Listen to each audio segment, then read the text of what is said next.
What's going on, everybody? Thanks for tuning in. I'm relationship expert Terry Duran, and today I'm going to be talking about the Khloe Kardashian, Tristan Thompson situation and just providing some context on how men feel about cheating and monogamy in general. So I'm going to give everybody a few minutes to get logged in. This should be a pretty interesting session. I like being able to share the male perspective on this because there are a lot of blind spots women have when you talk about these kind of topics. It's a very sensitive topic. It's hard to even have a conversation. And you mention the word cheating, and it immediately throws off a conversation or elicits some type of emotional response from our past experiences or whatnot. So it's very difficult for a man to explain the perspectives on this type of stuff that women don't care about or just don't want to hear. So I volunteer to go ahead and break it down and explain how the shit really plays out from the male perspective. Because, no surprise, a lot of women don't really consider the male perspective on a lot of different things. So today I'm going to be talking about how men just in general, just providing some insight in a different viewpoint on how men feel about cheating, monogamy, etc. All right, so I'm gonna start the session off, man. I saved screenshotted definition of instinctive, right? So when we're talking about monogamy, being with one person sexually, that's not natural for men. It's not their natural instinct, right? And so instinctive means relating to or prompted by instinct, apparently unconscious or automatic. So men automatically have a desire to have sex with multiple women. Well, at least most men. Nothing applies to all men. All right, let me just put that disclaimer out there. There are some guys that wait their whole life and only have sex with one woman. That's possible for some men. But the overwhelming majority of men, that is not the case. Most men fantasize and live a life fantasizing about sleeping with multiple women. And the desire to sleep with multiple women comes naturally. That's why you see fast little boys that are grabbing ass and humping girls in the coat closet. All stuff that I did. You know what I'm saying? They're playing hide and go get it. Things of this nature, because they get to express sexual desires with multiple women. They can have crushes on multiple girls. They can like multiple girls. This is a behavior that is extremely natural. Nobody has to teach a man to do these things. That's why it's so difficult for a man to not do them or not react to them or not put himself in a position to be sexual with more than one woman. Right? And so what often gets overlooked when you talk about these situations where a man's in a committed relationship and he ends up cheating, right? So we know that cheating is wrong. We've talked about that multiple times. Everybody knows you're in a committed relationship. You're supposed to be faithful. That doesn't mean that it's that accomplishing that task is the same for both parties, right? So when you're comparing male and female ability to be faithful, you have to consider how they feel about sex and how they feel about sex with multiple people, right? That's just common sense. That's what this entire conversation is structured around.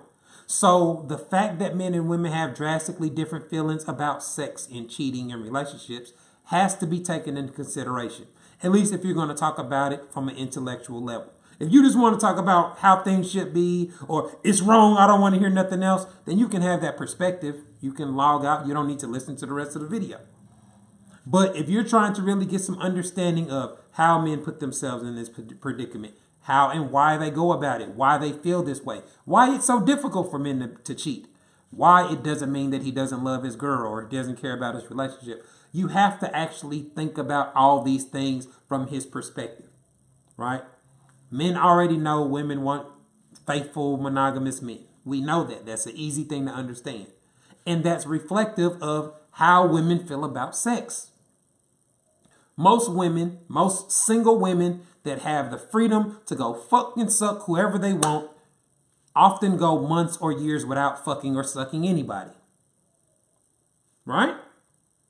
There are attractive women that have dudes in their DMs every day, men that try to holler at them everywhere they go, offer them drinks, offer to take them out, that decline those things for months or years voluntarily.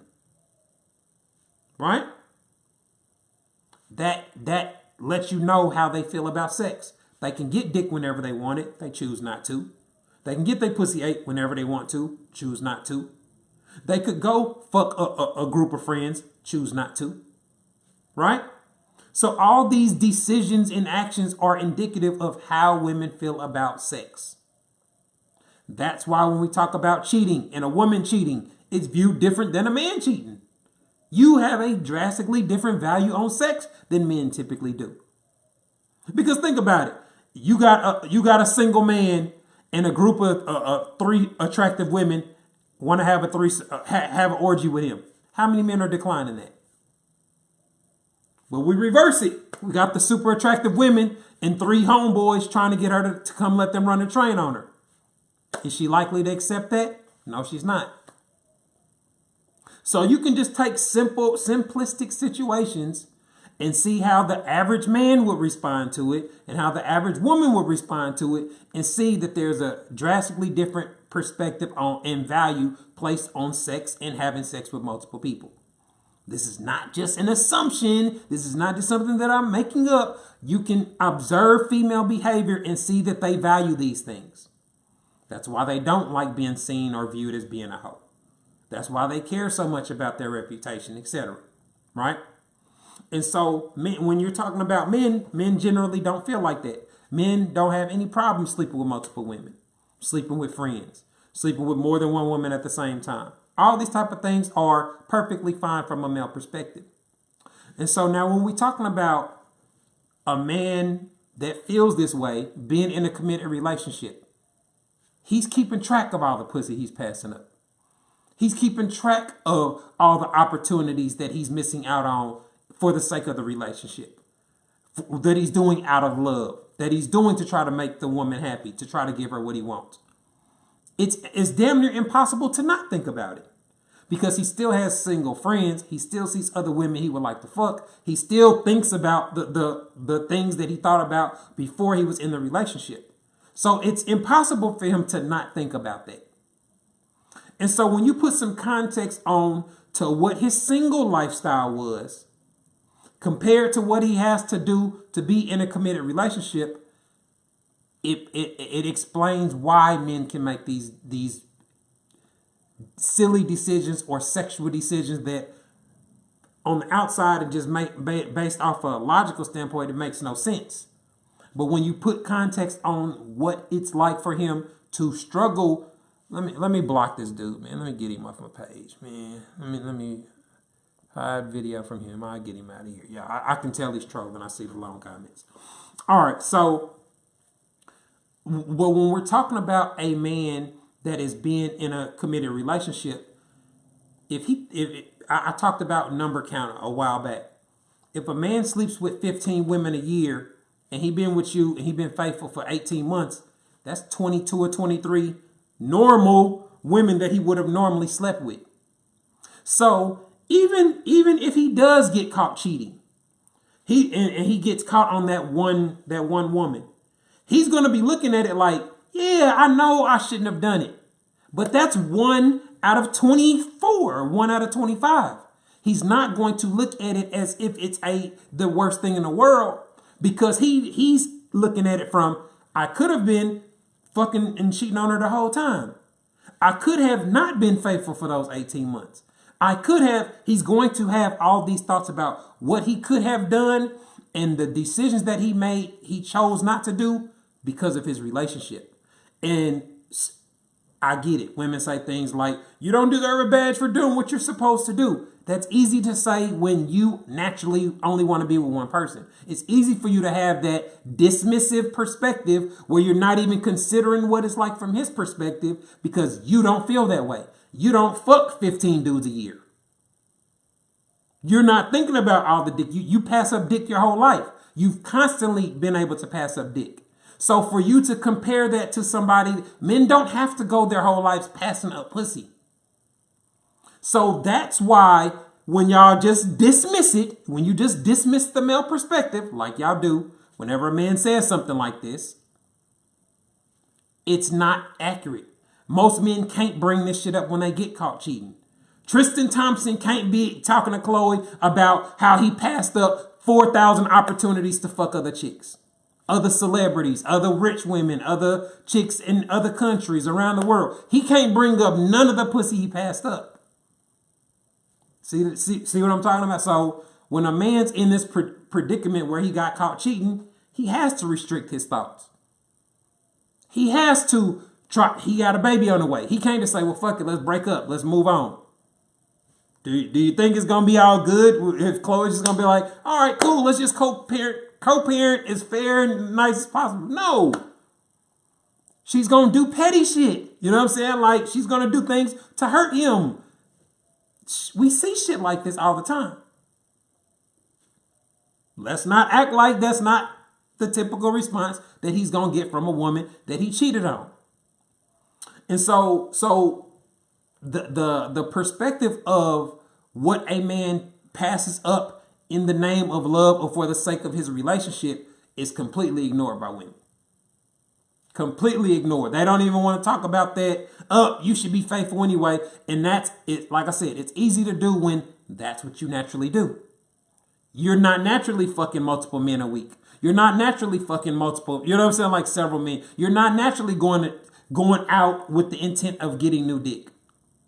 So it's easy for women to dismiss the male perspective because they ain't never had to live like men. We see how y'all struggle with casual sex and casual dating and trying to make it more and getting your feelings involved. That's why men have cliches like, don't catch feelings. That don't really mean don't care about me. That does not really mean don't want me to be a part of your life. Don't miss me. It means control your behavior. Control your desire to be in a committed relationship. Control your desire to try to force me to be monogamous. That's what don't catch feelings is code for. And there's a reason men have to give women these type of disclaimers and warnings. Because it's such a prevalent behavior that is exhibited by women that virtually every man has experienced it. That's what that is. That's why men say it. Who has a problem with somebody caring about them? Who has a problem with somebody loving them? Nobody. Look at all the gratification and validation people try to get on social media. Since when do people not want to be loved or not want people to care about them? Never. Men want to be loved. Men like getting props. Men like getting compliments, all that type of stuff.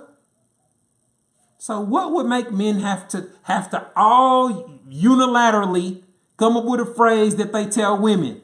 Don't catch feelings. It's female behavior, the female desire to try to force men into committed relationships, which is a result of how women feel about sex and monogamy, which is drastically different than how men typically feel about it. That's why it's important to get this type of context. A lot of women can't see past the tunnel vision of how they think things should be, how they think men should operate, how they think men should feel, how they think men should treat sex, which is really just a mere reflection of how they treat those things. That's why they make the assumptions. Oh, you don't love me or you don't care. You don't give a fuck. You this and that. Nah, that's not the case. You know what I'm saying? Because now in the situation with Tristan, yeah, you can make, it's very easy to make the argument you don't give a fuck or whatever. You was just being reckless. It's very easy to make that argument because he's out in public, tongue kissing broads and doing all this, and he's a celebrity and dating one of the most popular females in the world or whatnot. So it's very easy to make that argument in this particular case, but that's not usually the case. I mean, I find it very hard to believe that he doesn't care about Khloe, that he left a woman that he was having a child with to be with her. They've been in a public relationship, etc. Like, it's idiotic to think that he don't care about her just because he smashed some other chicks. Can you imagine so if I'm talking about how hard it is for a dude that is a thousandaire, that ain't famous, that ain't rich, that ain't ever had just women swarming me like that to be monogamous or be faithful, What's it like for a dude in his 20s that's worth $100 million? That's a professional athlete, playing with LeBron James, going around the world. How? That was a college star. Like, how hard is it to pass up all the chicks in his DMs, all the chicks that are trying to fuck him when he's at the strip club, all the put? I mean, it's pretty sure it's hard to even account for all the pussy that those type of men pass up. So even when they do end up giving in or giving into temptation, it's made to be the worst thing in the world because it's really not put in the proper context. Is it wrong? Yeah, it's wrong. But there are different degrees to wrong. That's why in our criminal system we have different levels of crimes. Like, all murder's not just the same. You have manslaughter, where it was unintentional, accidental. You have second-degree murder, where it was just spur of the moment. You walked in and some, you know what I'm saying? Like, some shit escalated out of control. Then you have first-degree murder, where it was planned, intentional, well thought out, etc. They don't just put it all and just say, oh, it was. You have self-defense, where there's no crime at all. You can kill somebody where you felt your life was in danger and not be charged with a crime. So it's not just as clear cut. You had a gun, you pulled a trigger, they're dead, same penalty every single time. No, the situation is taken into consideration when they go to court. That's why. That's what happens when you have to evaluate a situation. You have to pay attention to the facts, right? And so when you put all that into consideration, it's more complex than a lot of people portray it. So I don't know what's going to happen with them. To be honest, don't really care. I don't follow either one of them like that. But it's something that's going to be talked about in media and TMZ and all these different places. And I guess that's newsworthy to a lot of people. But for somebody that's just looking at it objectively, what's strange about a man in the NBA cheating with some other women?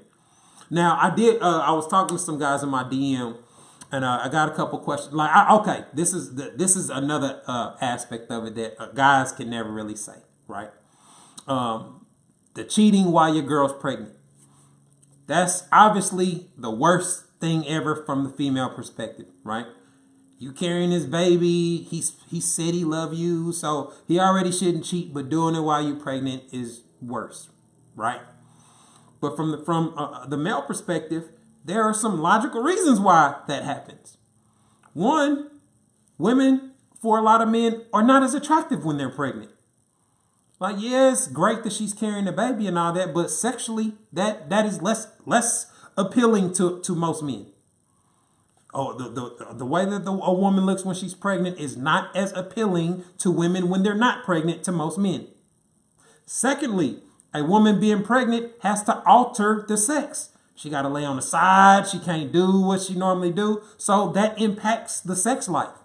Now, I think most men would agree pregnant pussy is better. The pussy's wetter. It's slipperier. It's more moist.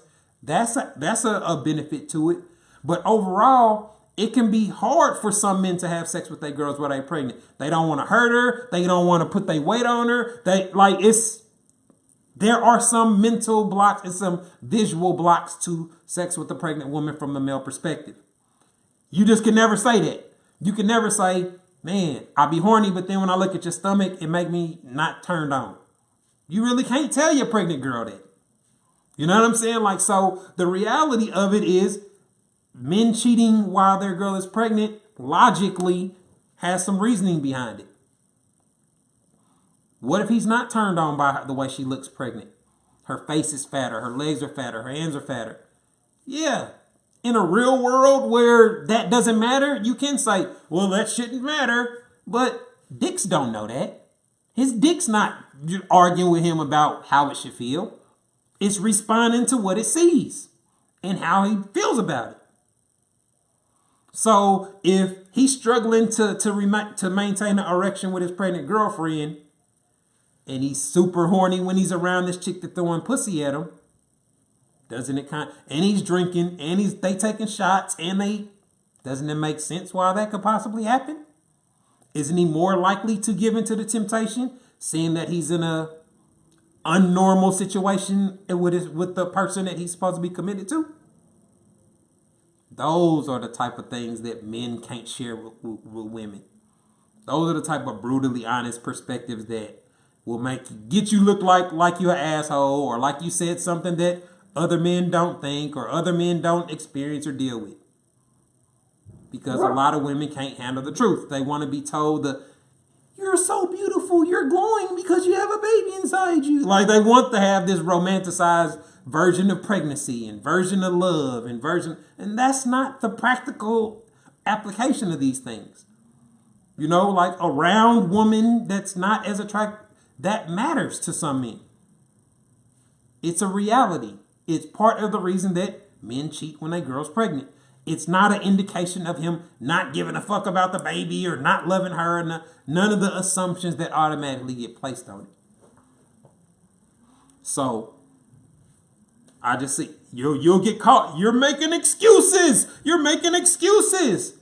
Nah, these are real things that men think about and consider. Whether you think it's bullshit, whether you think it's reality or not, I assure you these are things that men think about and deal with. And so these are some of the reasons why men cheat on their girl when she's pregnant. I've talked to some of my partners that got pregnant girls, and they just like, man, I just want to fuck my ex a couple times and get my dick sucked. Like, they talk about this type of shit. Don't mean they don't love their girl. We already know that men can have sex without no attachment to it. We already know that men can get their dick sucked and it not change how they feel about their wife or their girl. We know this. That's been undisputably proven that men can do those things. So when you talk about why would he cheat and she's having his baby, there are probably some reasons why.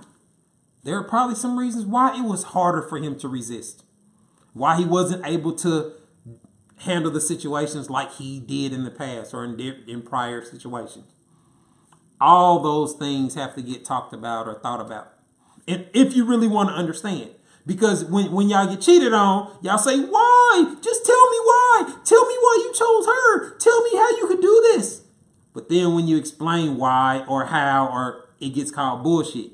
It gets called an excuse. It gets called whatever the hell else they want to call. I'm pretty sure when I go watch the set, I'll see the comments. I'm pretty sure there are women that are dismissing what I'm saying as I'm saying it. I'm pretty sure they are. And I'm willing to bet there aren't any men that are disputing anything I've said. I'm willing to bet that too.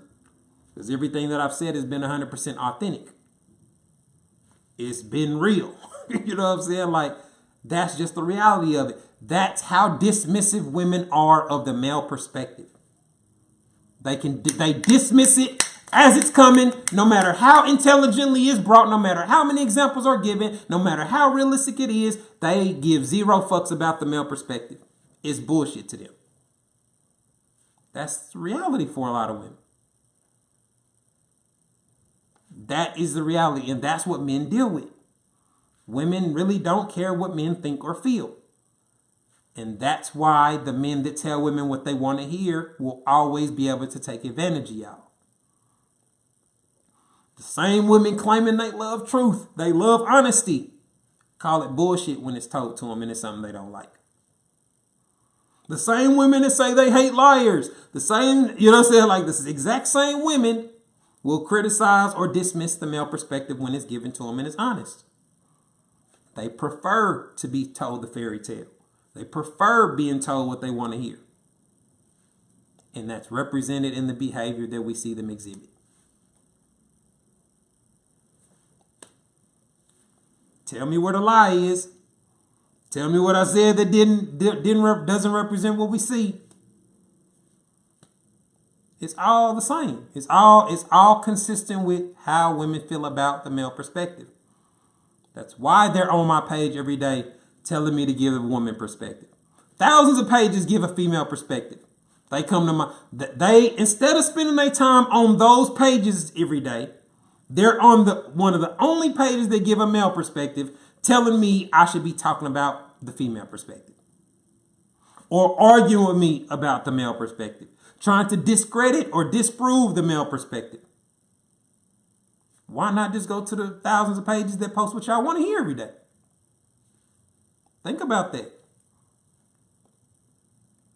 Think about what we see. What we see them, the decisions they make. They know good and well that I only give a male perspective. Every single day, they on my page talking about why we need to give more of the female perspective. When if you just look at it, okay, so there are thousands of pages that give the female perspective. That shit ain't improving your relationships at all. But if I start doing it, that'll be the difference. That's the missing piece. That's the missing piece to the puzzle. Does that make any sense? Even though we have women that listen to my perspective, the women that actually get it instantly have major improvements in their relationships. Save their marriages. They men respond to them completely different. Less stress, less drama, less turmoil. Just by simply listening. They ignore all that. Nah, fuck all them women that are having success by listening to you. You should talk about what men do every day. You should talk about men that don't come to your page for advice, don't go to social media for advice, and are already successful with getting what they want out of women. You need to coach them on what they should do, as if they're going to listen. Think about how illogical all that shit is. That's why they look so dumb on my page trying to tell me to tell them, you should talk about what men do. And then what? What the fuck am I going to get out of you saying you like the comment or posting some emojis or posting yes on the comment? Did anybody learn anything from it? No, because y'all already know what y'all don't like about me.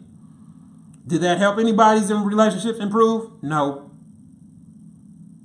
Is that helping my target audience? No. So why in the fuck would I do it? You know what I'm saying? Like, why in the fuck would I do that? Doesn't make any sense. And that's part of being a man, being able to resist illogical thoughts and ideas that are presented to you by women. You should do this, you should do this. Think about how dumb that shit is, how it don't make sense, how it don't improve anything, how it don't help you reach your goals, and be able to tell them, hell no, and not think nothing of it. You have to be able to do that in order to be a man and stand on your own 10 toes. You can't just give in. Like, if you the type of man that are bending in and caving in to what women attitudes and doing what they want, your life is going to be chaotic and fucked up. If you cannot tell women no and tell women how you really feel and make your own decisions and ignore their tantrums and their manipulative tactics, your life is going to be fucked up. Look at the men that struggle with telling women no and how they operate. Trying to impress women, look at the good guys that are ultra friendly in the friend zone that are catering to her and bring her lunch and all this ass kissing that doesn't get him anything but hurt, jealousy, mad that she's sucking my dick on her lunch break and you bought her lunch. You know what I'm saying? Like, that's the type of shit that happens. So you have to, from a male perspective, you have to be able to resist a lot of those things. Because if you don't, you'll be taken advantage of by women. It's a lot of women that play men. That's what makes strippers and the hustlers, the chicks that put a price tag on their pussy, that's who they target.